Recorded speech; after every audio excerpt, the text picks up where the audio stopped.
Hi guys, नमस्ते। मैंने television या प्रोजेक्टर्स के बारे में बहुत वेरिएबल टॉपिक पे आज तक बहुत सारे वीडियो बनवाए। आज का एक बहुत बेसिक बट इम्पोर्टेंट वीडियो है प्रोजेक्टर्स के लैंप के बारे में।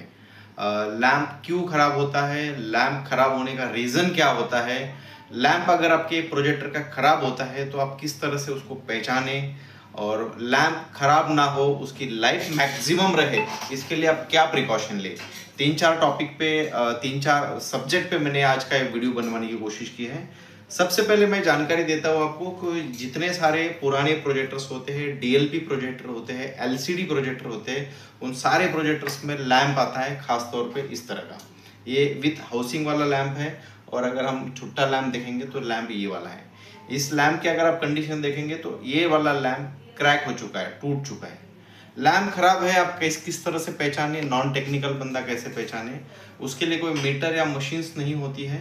आप उसको ब्लास्टर बोर्ड को सप्लाई देके उसको सॉकेट लगा के आप ओपनली भी उसको चेक कर सकते हो, लेकिन वो टेक्निकल बंदा चेक कर सकता है, यूजर को नहीं चेक करने को आएगा।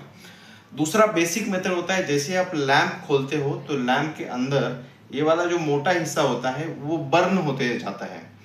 इस लैंप की जनरली 5000 घंटे की लाइफ होती है। जैसे ही लैंप यूज होता है तो अंदर का जो व्हाइट वाला हिस्सा है, मोटा हिस्सा है, वो बर्न होते होते होते होते होते होते उसकी लाइफ खत्म हो जाती है। दूसरा लैंप खराब होने का या फिर पहचानने का तरीका ये होता है कि लैंप टूट जाता है, अंदर उससे उसका फिल्मिंग टूट जाता है। अगर कई बार ऐसा होता है, अगर लैंप टूट जाता है और उसके फिलामेंट आपस में जुड़ जाते हैं तो पीछे उसके ब्लास्टर बोर्ड में भी दिक्कत आने का चांस रहता है। तो अगर जब लैंप शॉर्ट हो जाता है तो उसको आप पहचानें। बहुत सारे 50% प्रोजेक्टर्स के मॉडल में पॉलरिटी होता है, प्लस माइनस। बहुत सारे मॉडल में नहीं होता है, लेकिन बहुत सारे प्रोजेक्टर्स में ये वाला सिस्टम होता है, तो इसको भी हम लोग पहचान सकते हैं। दूसरा बात होता है कि कई बार ऐसा होता है, सिम्टम्स भी ये होते हैं कि लैंप आपको एवरीथिंग प्रॉपर दिखाई देगा, उसमें कोई खराब होने के सिम्टम्स नहीं आएंगे, लेकिन लैंप इंटरनल भी खराब हो सकता है। तो इसको पहचानने का नॉलेज और एक्सपीरियंस वही तरीका है, इसके अलावा कुछ भी नहीं है। मेन टॉपिक पे हम लोग चले जाते हैं कि लैंप खराब ना हो या फिर लैंप की हमारी लाइफ मैक्सिमम रहे, इसके लिए हम क्या प्रिकॉशन ले।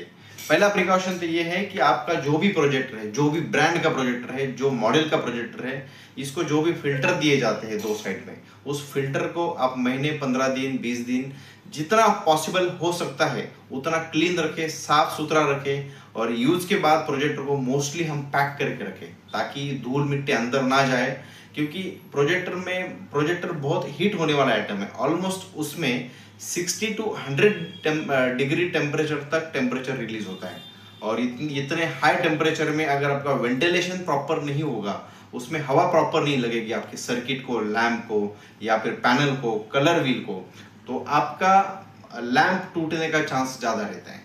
तो उसको क्लीन रखें, यूज के बाद उसको पैक करके रखें। और प्रोजेक्टर कभी भी जब आप रखते हो तो उसको तरीके से सिस्टमेटिक रखें, उसको थोड़ा सा पटके ना, उसको सही तरह से रखें। अगर उसको सही तरह से आप नहीं रखेंगे तो भी आपका लैंप टूटने का चांस रहता है।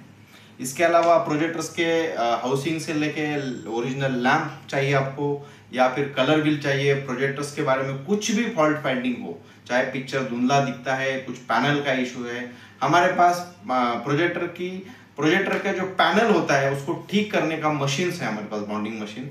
तो 99.9 प्रोजेक्टर्स के पैनल हम लोग बहुत मिनिमम रेट में बनवा के देते हैं।